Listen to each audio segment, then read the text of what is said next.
Mystery and terror by radio's masters of the macabre.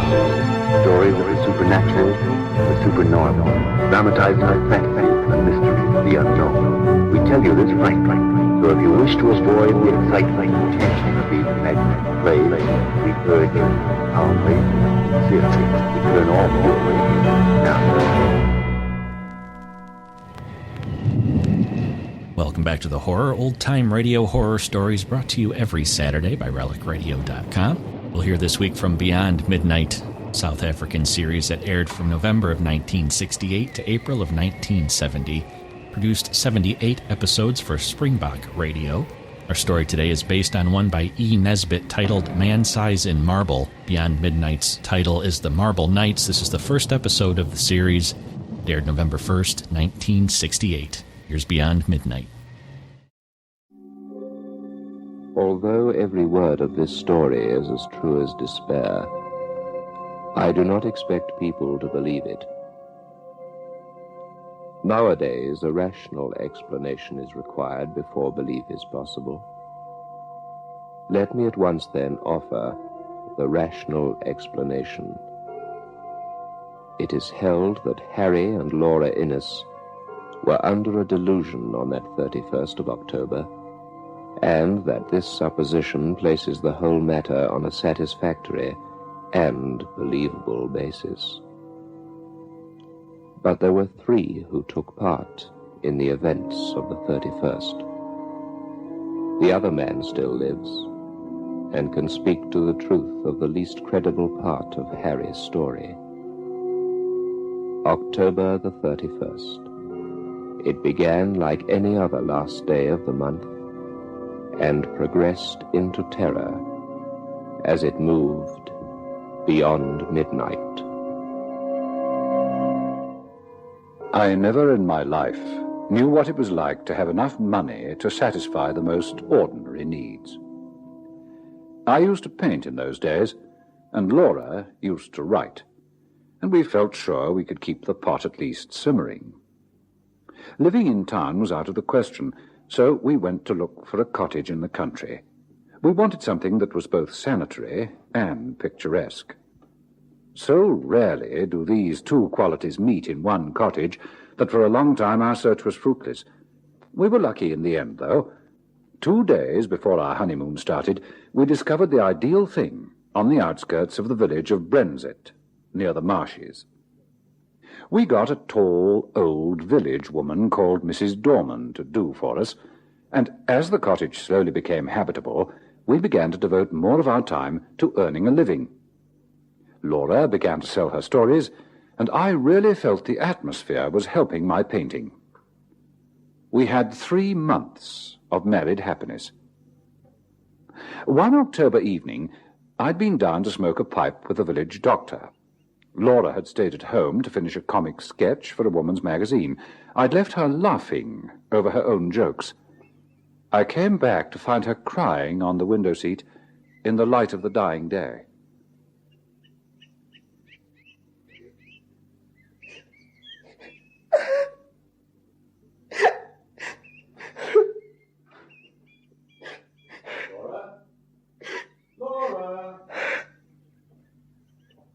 Laura, what's the matter?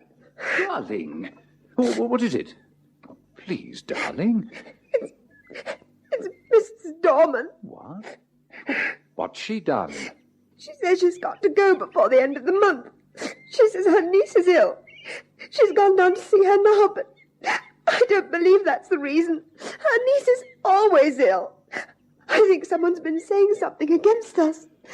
She was acting so queerly. Oh, come on, darling. Never mind. It's all right. Don't cry. Don't you see it's serious? We'll have to work all day. We'll only be able to rest while we're waiting for the kettle to boil. We won't have time to earn any money. Listen. There'll be plenty of time, even if we do have to... Laura, listen to me. I'll speak to Mrs. Dorman when she comes back and see if I can't make her change her mind. She probably wants more money or something. It'll be all right, you see. Oh, come on, love. It's a beautiful evening, not dark yet. Let's take a walk up to the church, Come on, darling, fetch your coat. I don't need a coat. It's not cold out. Harry, I will learn to cook soon. But... Oh, don't worry. We walked under the yew trees up to the little old church. The path was called the Beer Walk, because years before it had been the way by which the corpses had been carried to burial. I didn't tell Laura this, though. She was impressionable. The church was Norman and was only used on Sundays.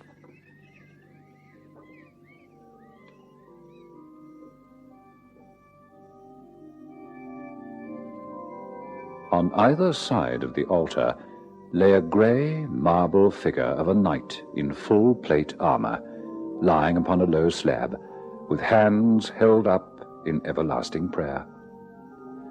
Their names were lost, but the villagers said they'd been murderers, marauders by land and sea. They'd been guilty of deeds so foul that the house they had lived in, the big house, by the way, that had stood on the site of our cottage, had been stricken by lightning and the vengeance of heaven. I didn't tell Laura this either. She wasn't so engrossed in folklore as I was. We walked to the chancel, looked for a while at the sleeping warriors, and then slowly made our way home.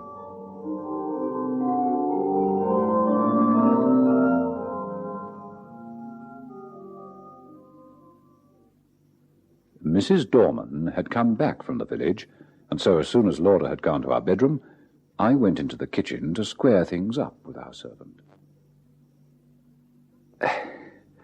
Well, can't you stay for another month? No, sir. I'm bound to go by Thursday. Yeah, but it's Monday today.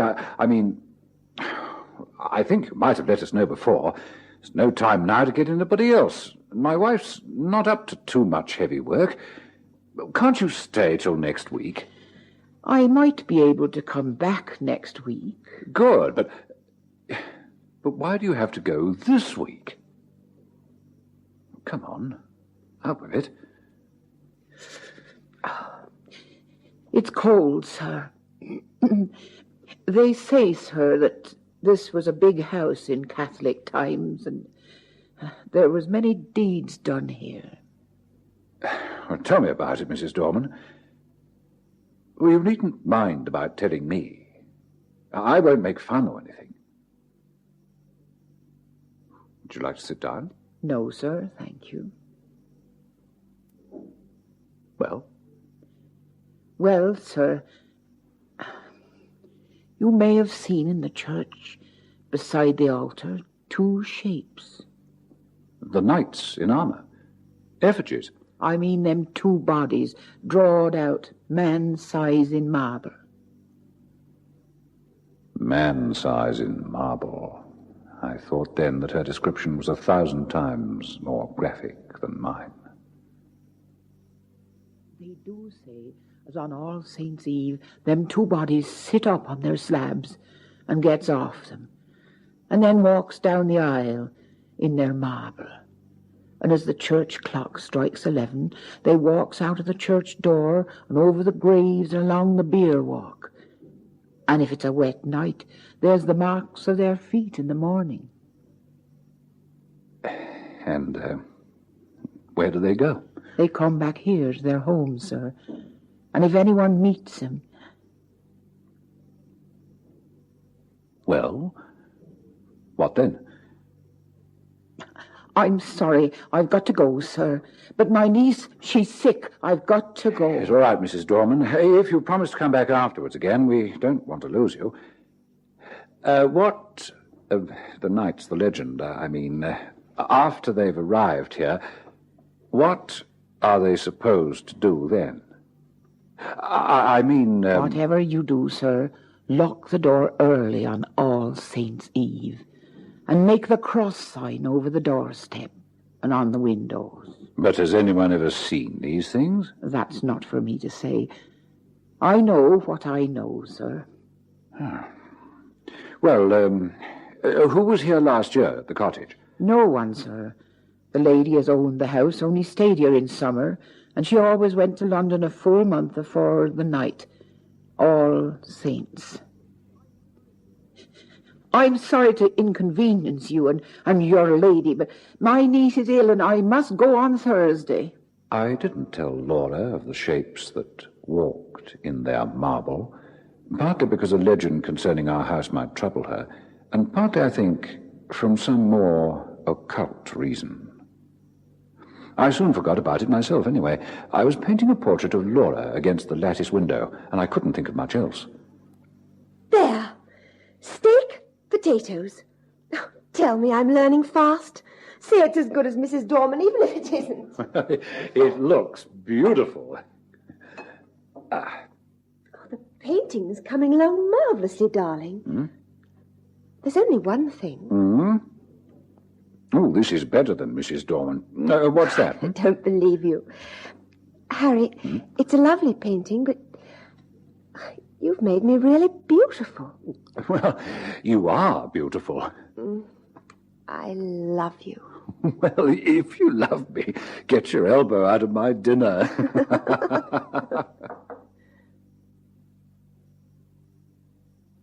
Thursday passed off pretty well. Actually, the steak was like boots, and the potatoes were hardly cooked at all. But I loved her. I loved my darling. Friday came, and it's about what happened that Friday that I'm telling you now. I'll tell my story of it as quickly as I can. Everything that happened that day is burnt into my brain. I shall not forget anything, not leave anything out.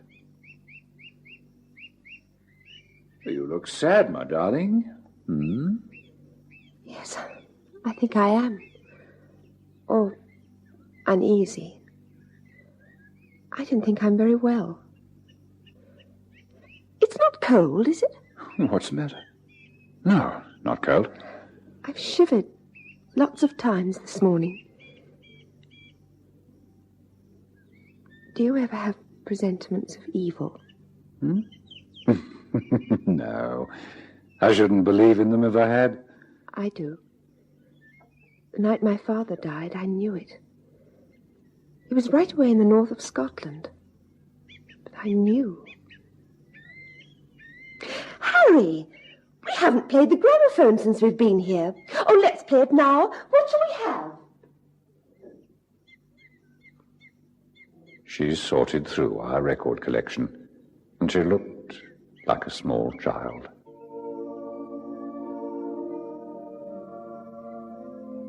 I loved her then, that morning, more dearly than I've ever loved anyone in the whole of my life.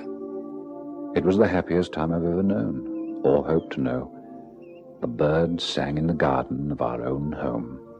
The autumn was proving to be a mild one, and my Laura seemed gayer than ever she had been, despite her admittance to me that she thought she was not well. The music was beautiful. Sometimes great music makes me sad. Laura was chatting away, and as I looked out through the windows at the mass of autumn coloring, the deep scarlet clouds slowly paled into leaden grey against a pale green sky. It was Friday, and Mrs. Dorman had gone off to look after a niece she swore was sick the day before, Thursday. I listened to the music and watched the graceful curve of my Laura's cheek. And it saddens me now, in retrospect, to remember that that day was the last time our now dusty gramophone records ever saw the light of day.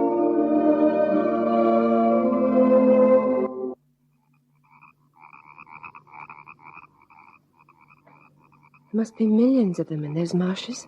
The frogs.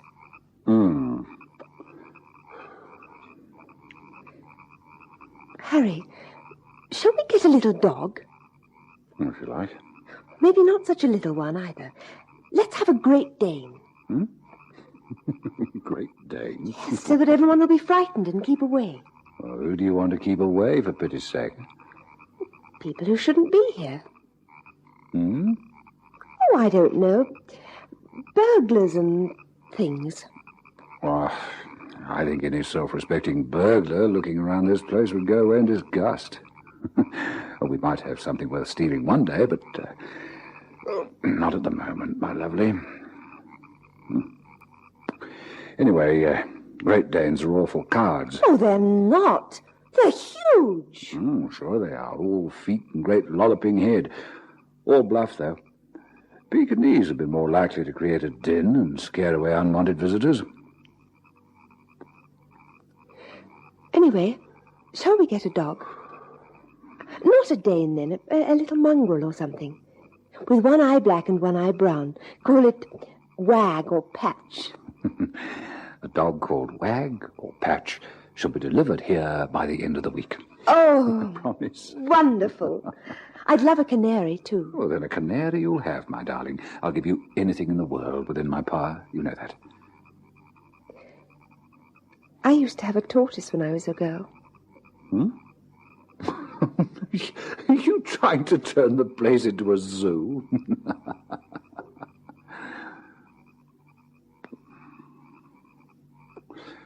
Oh, is my pipe bothering you? No, of course not.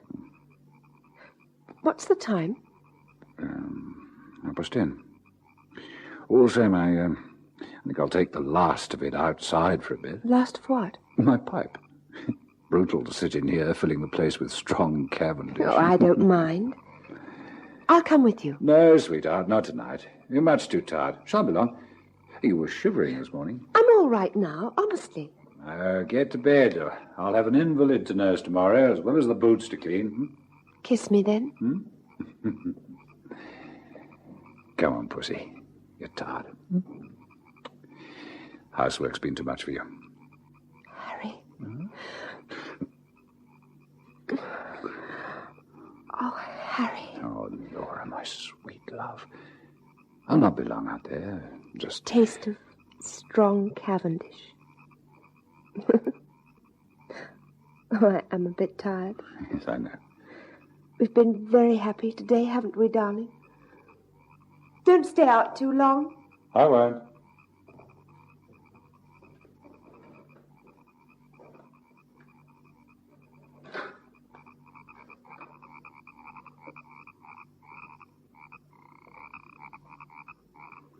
What a night it was. The jagged masses of heavy dark cloud were rolling at intervals from horizon to horizon, and thin white wreaths covered the stars. Through all the rush of the cloud river, the moon swam, breasting the waves and disappearing again in darkness. I could see the church tower standing out black and grey against the sky. 11 o'clock already. My pipe was out. I looked in at the bedroom window and saw Laura half lying on her chair in front of her dressing table. My heart went out to her. I decided to take a walk up to the church. So, with a last look at my dearest wife, I left our cottage and began my walk. There must be a God, I thought to myself, and a God who was good. How otherwise could anything as sweet as Laura ever have been imagined?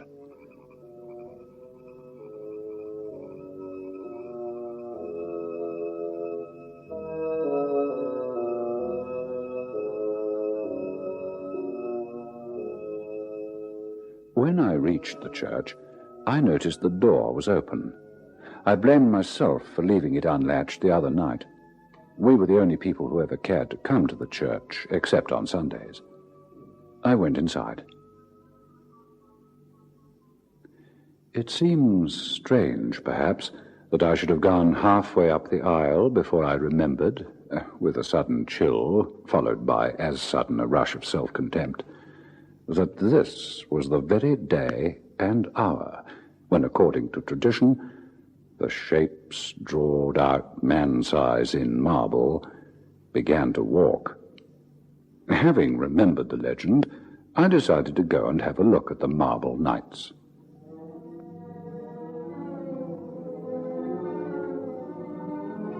I thought how pleasant it would be to tell Mrs. Dorman how ridiculous her fancies were, and how peacefully the marble figures slept on through the ghastly hour. With my hands in my pockets, I passed up the aisle. In the grey, dim light, the eastern end of the church looked larger than usual, and the arches above the two tombs looked larger too. And then the moon came out and showed me the reason. I stopped short, and my heart gave a leap that nearly choked me. The bodies were gone.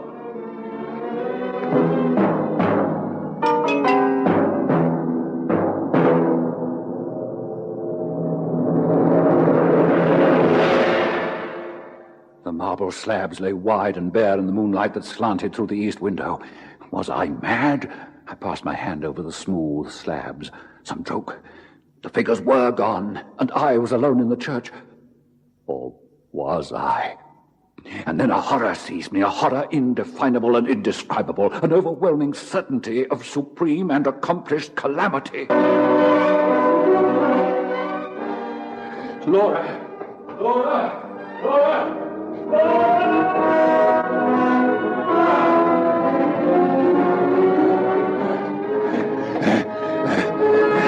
Hold it. Get out of my way! Hey, what are you? Hurry! Let go! Let go! The marble figures have gone from the church. They've gone. I'll have to give you a draft tomorrow, I see. You've been listening to old wives' tales. I've seen the bare slabs, man. Let go! Now, hurry, man. Listen to me, will you? Now, listen. You gave me a scare, Doctor. I'm going to old Palmer's place. His daughter's sick. I'll go by way of the church. Show me the bare slabs. Well, you go if you like. I'm going home to my wife. Look, will you let go my arm? Oh, rubbish, man. Do you think I'll permit that? I hate to go saying all your life that you've seen marble endowed with vitality, and me to go all me life saying you're a coward? No, sir, you shan't do it. Now, come on. Come on now. I'll prove to you were dreaming. We went back to that terrible church and walked up the aisle, walked to the marble slabs. The doctor produced matches. I admit I closed my eyes. I knew the figures would not be there.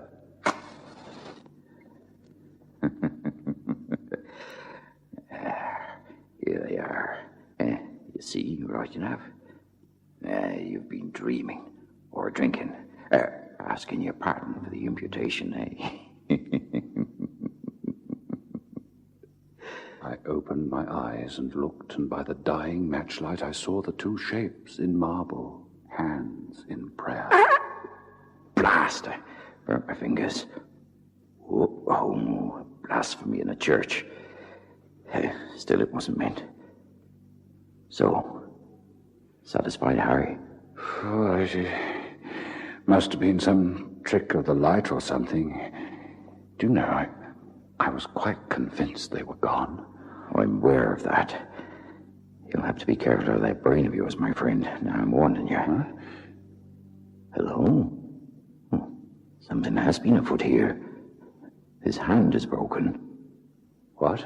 Well, the knight's hat and see, it's broken. Maybe somebody tried to remove them. They were both all right last time Laura and I came here. Well, someone might have tried to prise them up. That wouldn't account for my impression. Too much painting and tobacco, and maybe indulgence in some of the hard stuff too, perhaps. Never. Oh, look, come on, man, or my wife will be getting anxious. Oh, you come in and have a drop of whiskey with me and drink confusion to ghosts and better sense to me, won't you? I ought to go to Palmer's, but... well, it's late. I'll leave it till tomorrow. She's not all that sick. Oh, let's go back then. Aye. You're getting along fine in the cottages then, Harry. Oh, we're making do. Had a bit of a servant problem. Who doesn't have servant troubles?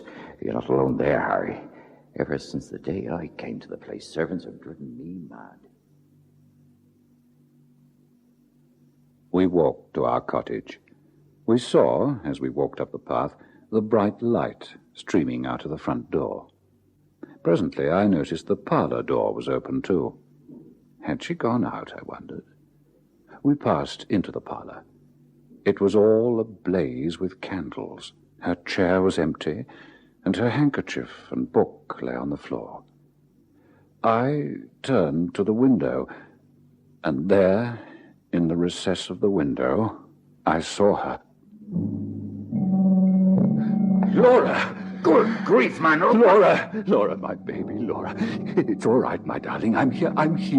There, out of the way. Laura, it's all right, pussy. Please, baby, I'm here. Oh, forgive me. She fell into my arms in a heap. I kissed her and held her. But I think I knew all the time that she was dead. Please, what happened? Her hands were tightly clenched. I'm sorry. In one of them, she held something fast.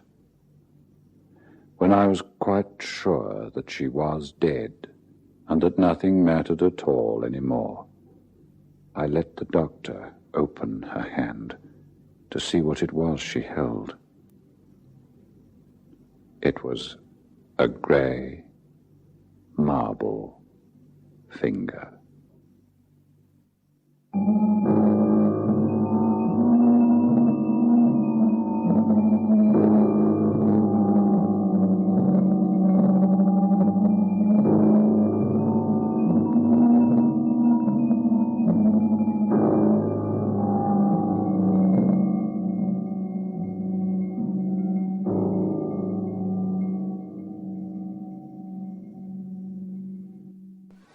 Beyond Midnight is presented every Friday night at 9:30 by Biotex, the new soak and pre-wash powder.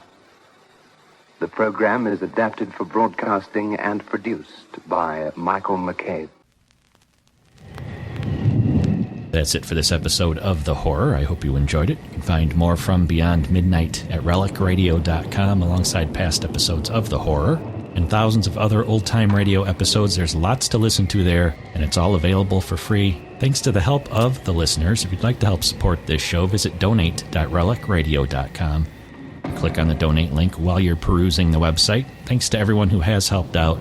Thanks for joining me today. Be back next Saturday with another episode of The Horror.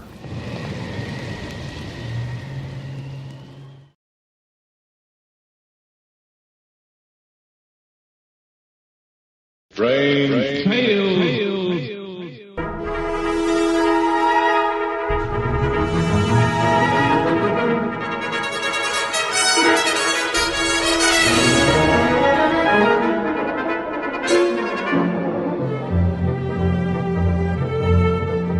RelicRadio.com presents tales of the strange and bizarre, the weird and the wicked. Stories not necessarily of the supernatural, but of the unnatural.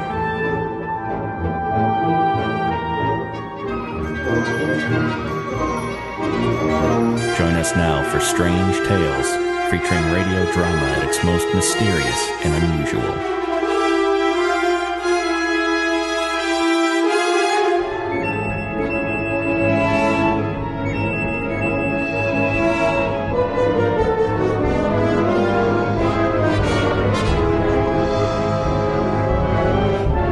Strange stories from the golden age of radio. This is Strange Tales, which you can always find every Sunday at relicradio.com. Our story this week comes from Author's Playhouse, an NBC series that aired from March of 1941 to June of 1945. An estimated 220 episodes were produced. Our story today is The Kraken. This one first aired July 8th, 1944.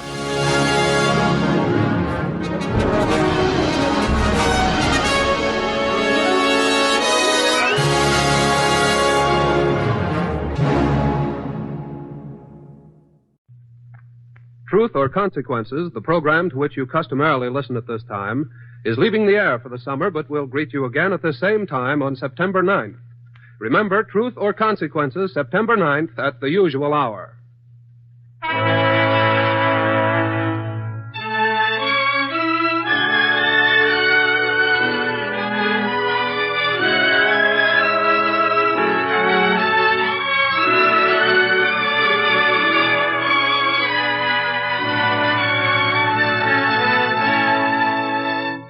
Authors Playhouse.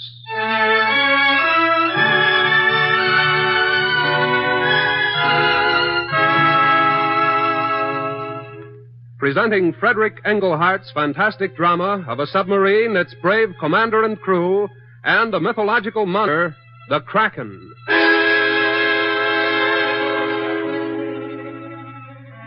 The National Broadcasting Company takes pleasure in presenting a special 9-week summer series of Authors Playhouse.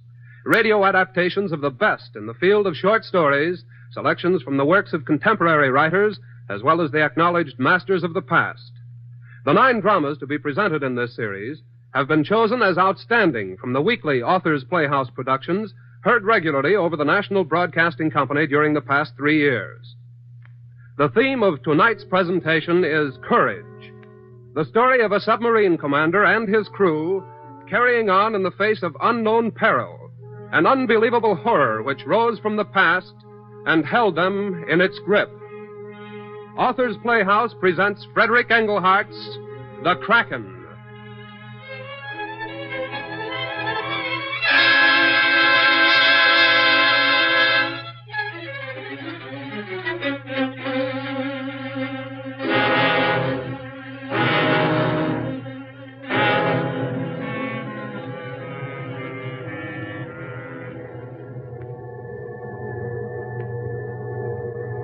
IT destroyer, sir.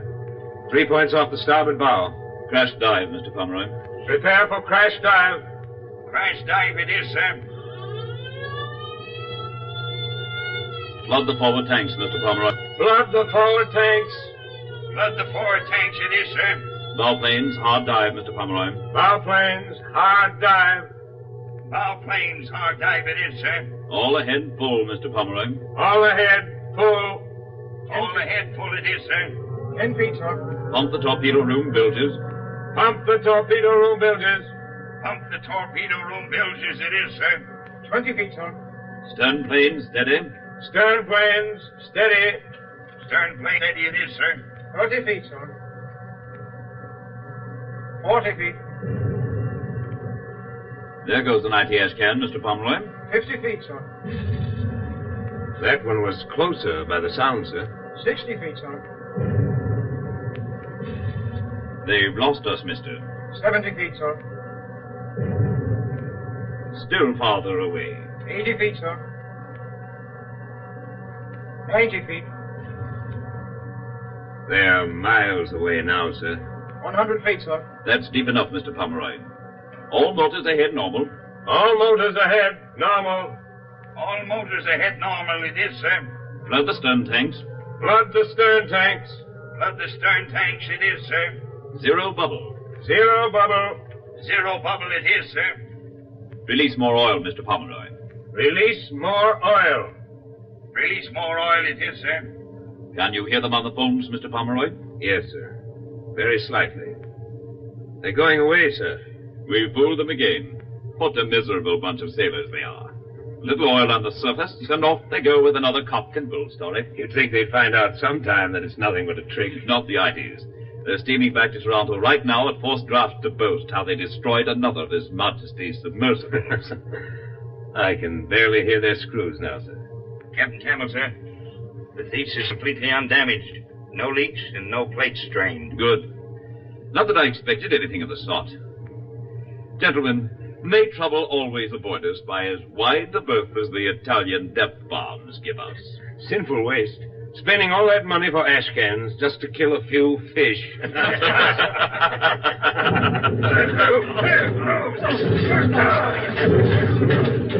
Lord, Captain. What's that? I don't know. Something's kicking us like a terrier shaking a rat. Kavanaugh. Yes, sir. Hawkins. Forward of the captain to secure torpedo. Battle stations, Mr. Pomeroy. Battle station. Battle stations it is, sir. Secure all. Stand by to blow tanks. Secure all. Stand by to blow tanks. Secure all. Stand by to blow tanks it is, sir. We're not going up, Captain. Something's holding us down. What is it? I don't know, Mr. Pomeroy. Pull ahead both motors. Pull ahead both motors. Pull ahead both motors it is, sir. Up ship, Mr. Pomeroy. Up ship. Up ship it is, sir. 90 feet, sir. We're loose from it now, sir. Whatever it is. 80 feet, sir. 70 feet. 60 feet. 50 feet. 40 feet. 30 feet. 20 feet. 10 feet.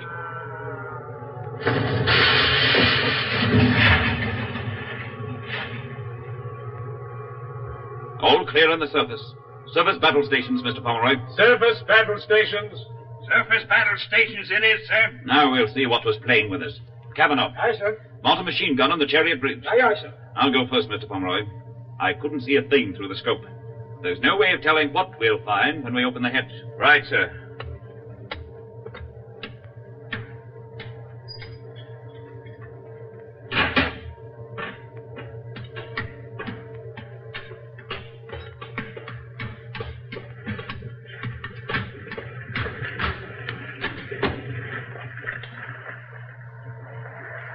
Nothing. Not a thing in sight anywhere. But what could have tossed us around like that, sir? Could it have been a volcanic eruption? No, nothing like that. We'd have felt the heat. Mr. Pomeroy, did you notice that after the motors were turned full, we hung for a moment and then jumped toward the surface? Yes, sir, I did. Theseus leaped a frightened rabbit. Something, I can't imagine what, but something had hold of us. And I'm going to find out what it is. Give the order to switch to diesels, Mr. Pomeroy. Yes, sir. Diesel motors. Diesel motors it is, sir.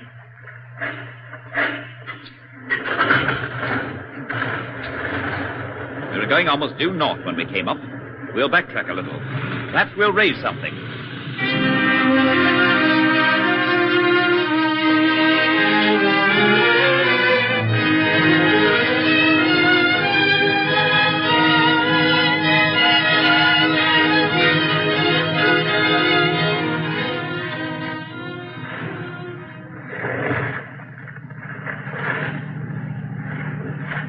We've gone more than a mile, sir. Yes.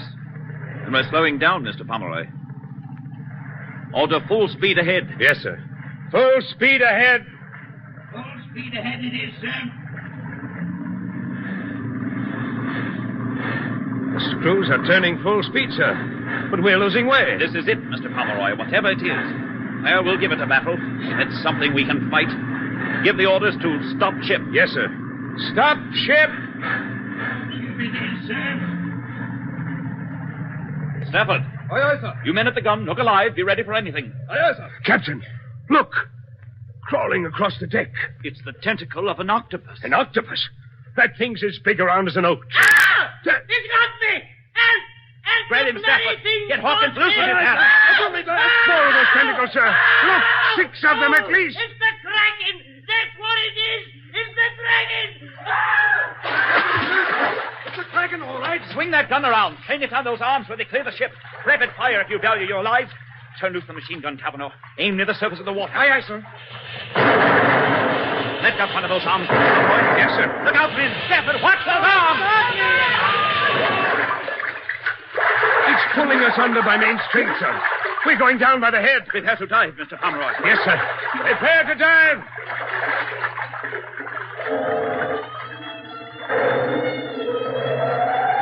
Below decks, men. Aye, aye, sir. Below decks, Mr. Pomeroy. Yes, sir.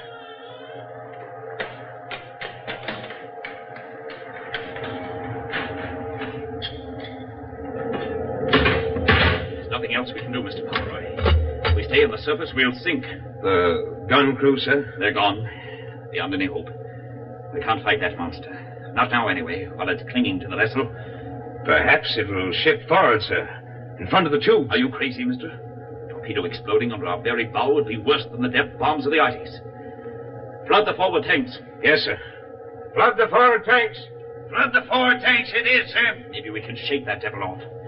Shades of the good Bishop Pontopedian. He wasn't far wrong when he described the Kraken as being 1/4 mile across.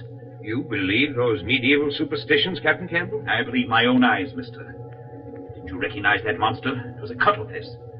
Cephalopod. The grandfather of them all. Must be hundreds of years old. Maybe 1,000. Poor Hans was right. It is the Kraken. But the Kraken hasn't been reported in 200 years. Be reasonable, sir. This is bad enough as it is. Reported? No. But how do you know the monster hasn't been sighted? How many of these Mediterranean fishing smacks could meet this beast and return home to tell about it? We've been saved so far by the fact that we're covered with steel plates.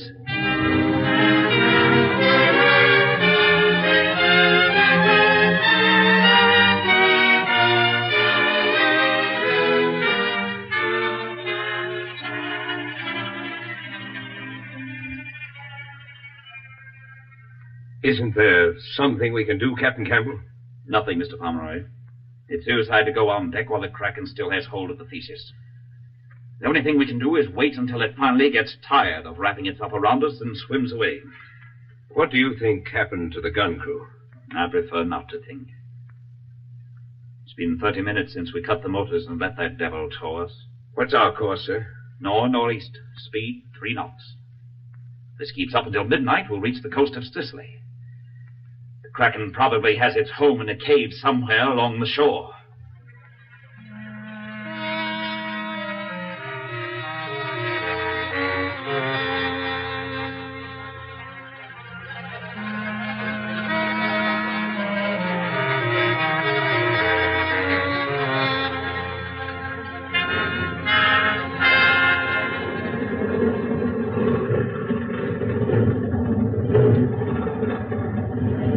Beg your pardon, Captain Campbell. What's up, Cavanaugh? The scraping on the bottom has snapped both tail shafts off. Our screws are gone, and the water's coming in through the pilot boxes. Thank you, Cavanaugh. What does the thermometer show, Mr. Pomeroy? Not quite 8 fathoms, sir. Blow all tanks, mister. Captain Campbell, we're in a tunnel of some kind, a cave. I presumed as much, Mr. Pomeroy. But you'll have to risk hitting the roof or having our keels scraped off. Give the order, mister. Yes, sir. Blow all tanks. Blow all tanks it is, sir.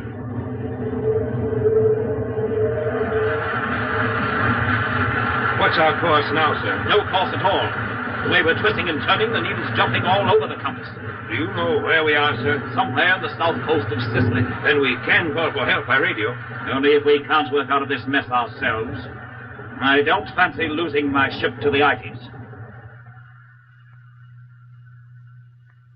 I believe we've stopped, sir. We have. Give me that audiophone receiver, Winkle. Aye, sir. Here it is, sir. I don't hear the Kraken's tail swishing. Perhaps it's left, sir. Possibly. See if you can spot anything through the scope, Mr. Pomeroy. Yes, sir. Dark as pitch, sir. Can't see a thing. It's a subterranean cave, all right. I want a diver to go out. Who'll volunteer? I will, sir. Thank you, Cavanaugh. Mr. Pomeroy, break out a suit and rig, Cavanaugh. Yes, sir. And see that the airlock's prepared. Yes, sir. Equip with an acetylene torch and a lamp. Yes, sir. Listen closely, Cavanaugh. Aye, sir. I don't want you to take any unnecessary chances. Stick close to the airlock until you're sure that monster isn't around. There isn't much water here, so you can blow to the surface with a periscope as a guide. There's a portable radio in the suit. Keep in communication with us. Aye, aye, sir. And Cavanaugh, good luck. Thumbs up. Thumbs up it is, sir.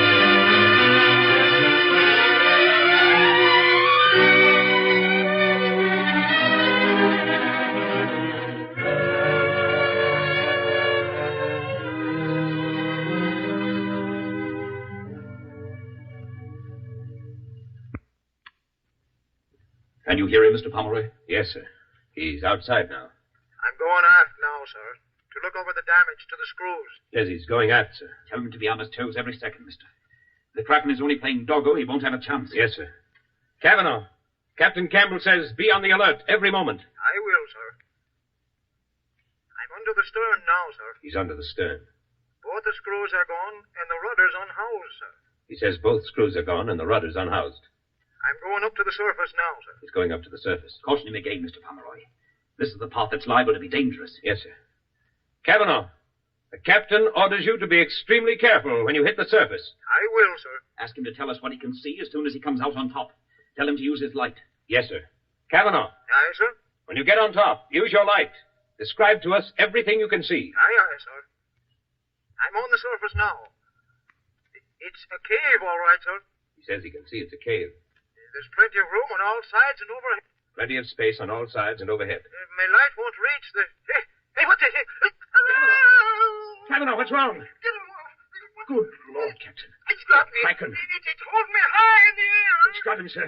It's got him in its tentacles and it's lifted him right out of the water. Tell him to use his torch on it. Kavanaugh, use your torch on it. Burn it. I dropped it, sir. I dropped the torch. Dropped it, sir. Oh, it's swallowing me. Help, Lieutenant. It's eating me. It's eating him. What a way to die. Dr. McGinn. He may still be alive. Yes, sir. Kavanaugh. Kavanaugh. Sir. He answered, sir. I'm still alive, sir. I'm in the thing's stomach. He's down in the Kraken's stomach, sir. Ask him what it's like, mister. Yes, sir. What's it like, Kavanaugh? Hold up the phone so I can hear him. Yes, sir. It's like a cave, a big cave, sir. And the walls are yellowish white, and they keep moving back and forth. They're covered with long white things like snakes. And that's what I'm hanging on to. Tell him to use his knife and try to cut his way out. Yes, sir. Kavanaugh, use your knife and try to cut your way out. I have tried, sir, but the walls are so thick it's no use, sir. What's the matter, Kavanaugh? Every one of these white things is filled with some kind of juice. It burns. Some of it just fell on my hand. There's a big pool of it down at the bottom. It can't hang on much longer, sir. That liquid would be mainly hydrochloric acid. A creature that size, without teeth, would necessarily secrete a powerful digestive juice. Kavanaugh's doomed, but he's lucky. He still has his knife. Order him to use it, Mr. Pomeroy. Yes, sir. Kavanaugh, can you still hear me? I, sir. There's nothing we can... No way that we or anybody else can help you. But you can die like a human being. You've got your knife. I can't do it, sir. It's against the religion. He won't do it, sir. He says it's against his religion. Tell him it's an order, Mr. Pomeroy. Yes, sir. Kavanaugh, Captain Campbell's order is that you kill yourself. Now, with your knife. He's praying, sir. It's all over. Let the men have some air from the tanks, Mr. Pomeroy. Not too much. Yes, sir. And try to raise our base at Malta. We still aren't giving up.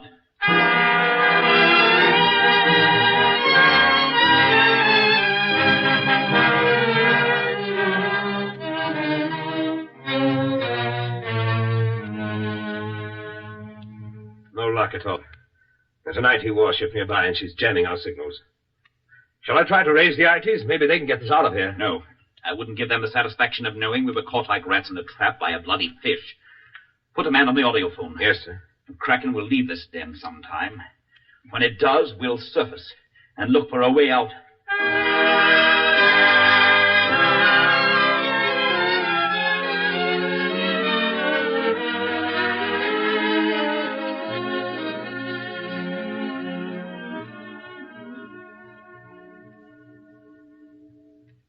I believe it's leaving. Probably hungry, sir. After 2 days, it should be. Give me the phone. Here they are, sir. It's going out all right. I can barely hear it. Blow all tanks, Mr. Pomeroy. Easy. Yes, sir. Blow all tanks. Blow all tanks it is, sir. Easy does it. We haven't far to go. Zero depth, sir. We're on top. Good. Follow me, Mr. Pomeroy, and we'll take a quick look-see. Yes, sir.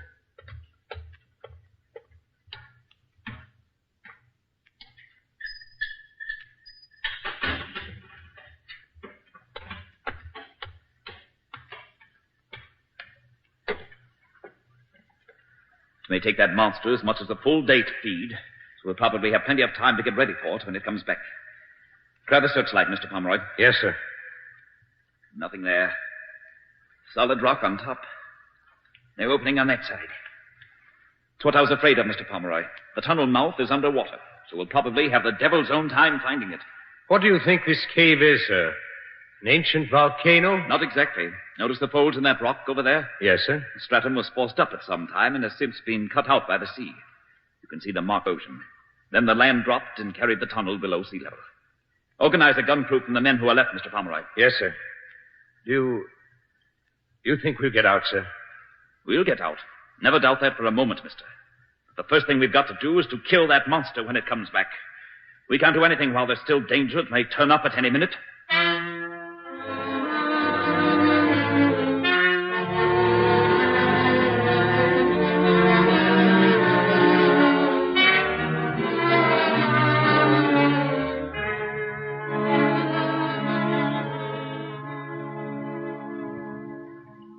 Russell says he can hear it on the audiophone, Captain. 22 hours since it left. That's about what I thought it would be. It's coming back, men. Pour those 80 shells into it as fast as you can load. As soon as it gets in sight, I'll turn the searchlight off and I'll fire a flare so it can't spot us so easily. We're ready, sir. Let it come. I can hear it, sir. Can't be very far away now. There it is. Douse the light, Mr. Pomeroy. Yes, sir. Men, I'm letting the flare go. Make every shot count. We'll blast it, sir. It's a point to starboard, men. Rapid fire. Lower, men, lower. Underwater, aim for the body.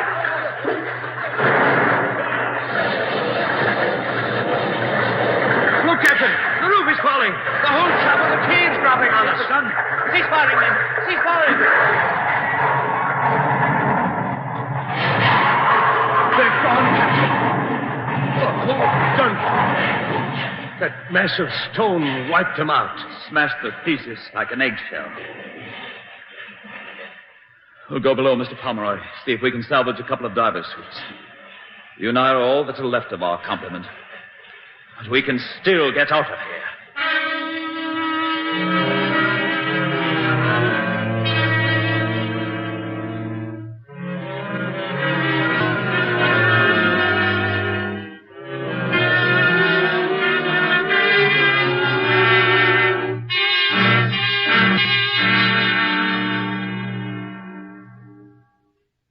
Hello, Captain Campbell.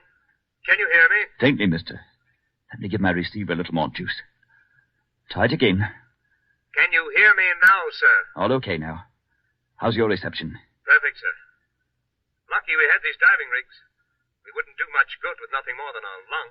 These may turn out to be no better. At least we've got a chance. Here's what we'll do, Mr. Pomeroy. The Kraken isn't dead, although it's lost all its tentacles. It's my idea it will head for the open sea. And we follow it through the tunnel, sir? Not follow, mister. You forget that tunnel is at least a quarter of a mile long, and only Father Neptune himself knows what kind of a bottom it has. The Kraken towed us in here, and I intend that it shall tow us out. But how, sir? With this harpoon. It's always a big enough target that I shouldn't miss. When I harpoon it, it'll probably dive into the tunnel. You grab the line and go overside, and I'll be right behind you. Yes, sir. Inflate your suit so that you float clear of the bottom. It'll be a terrible passage, Mr. Pomeroy. But if you let go of that line, you're lost. I understand, sir. When we're clear of the tunnel, cast off and blow to the surface. The tide is flowing now and should wash us ashore. Here it comes, mister. Get ready. I hit him. Grab the line and hang on. Thumbs up, Mr. Pomeroy.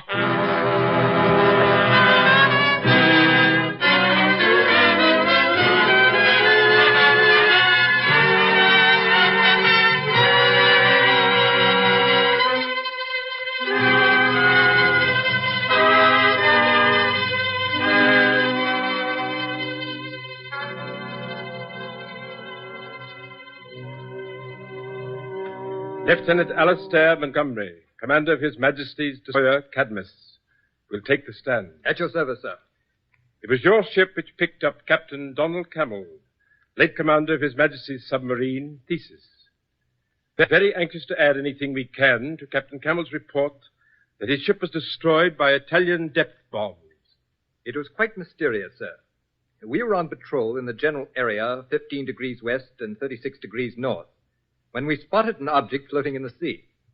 We approached it with proper caution and discovered it to be Captain Campbell. He was in his inflated diving rig, and he was unconscious. Yet you were able to identify him immediately? Yes, sir. He and I were together on the Warspite before he entered the subservice. We made him as comfortable as possible in my quarters. But it was 24 hours before he recovered consciousness, and then he was raving. What were his ravings about?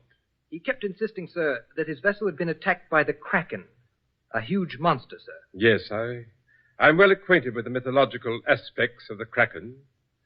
Go on, Lieutenant. Well, after a few hours, sir, Campbell seemed to come to his senses. He then dictated to me the report which this board already has in its possession. You're sure you wrote this report word for word as Captain Campbell dictated it? Yes, sir. It was simply that the Theseus had been attacked and sunk by Italian destroyers. That Captain Campbell and his second-in-command, Lieutenant Ian Pomeroy, were the only survivors. That for 2 days they attempted to communicate with Valletta or another of His Majesty's ships. And that finally, in diving suits, they attempted to leave the Theseus and reach the surface. You found no trace of Lieutenant Pomeroy? No, sir. Continue, Lieutenant. Yes, sir. Captain Campbell asked to be alone for a few minutes, so I left him.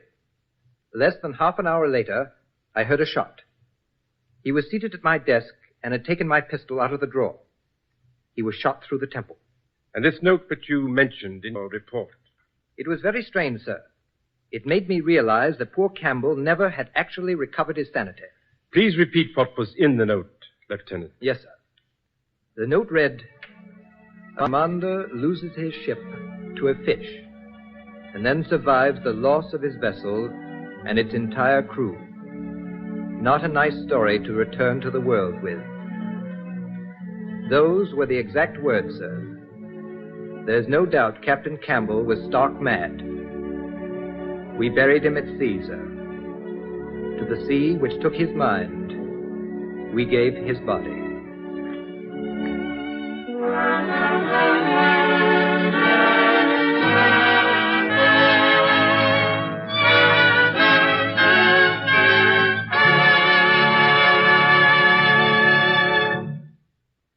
You have just heard The Kraken, a short story by Frederick Engelhardt, which appeared originally in Unknown magazine, especially adapted for Authors Playhouse by Jack Mitchell and directed by Mr. Homer Heck. Captain Campbell was played by Mr. William Everett, Lieutenant Pomeroy by Mr. Charles Irving. Others in the cast were Mr. Sid Breeze, Mr. Charles Eggleston, Mr. Leo Curley, Mr. Wallace Owen, and Mr. McKay Morris. The original musical score was written and conducted by Dr. Roy Shield. This has been the first in a new 9-week summer series of Authors Playhouse productions.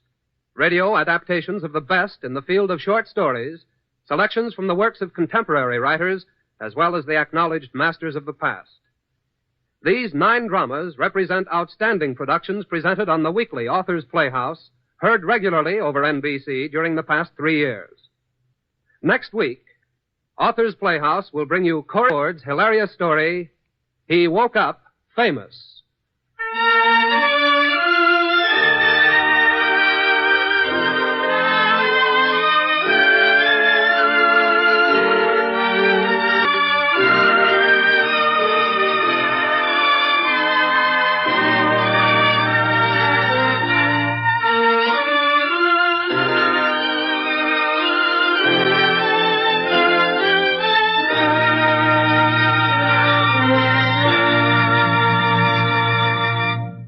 This is the National Broadcasting Company. That's it for this episode of Strange Tales. I hope you enjoyed it. You can find more from Authors Playhouse, past episodes of Strange Tales, and everything Relic Radio at the website, relicradio.com. Our Shoutcast stream is up and running there. And as always, if you'd like to help support this show and all of the Relic Radio shows, give that donate button a click or visit donate.relicradio.com for more information on how you can help out. Got some downloadable sets for certain donation amounts. Any amount is always appreciated. Thanks to those who have helped out. Thanks for joining me today. I'll be back next Sunday with a story from Inner Sanctum on another episode of Relic Radio's Strange Tales.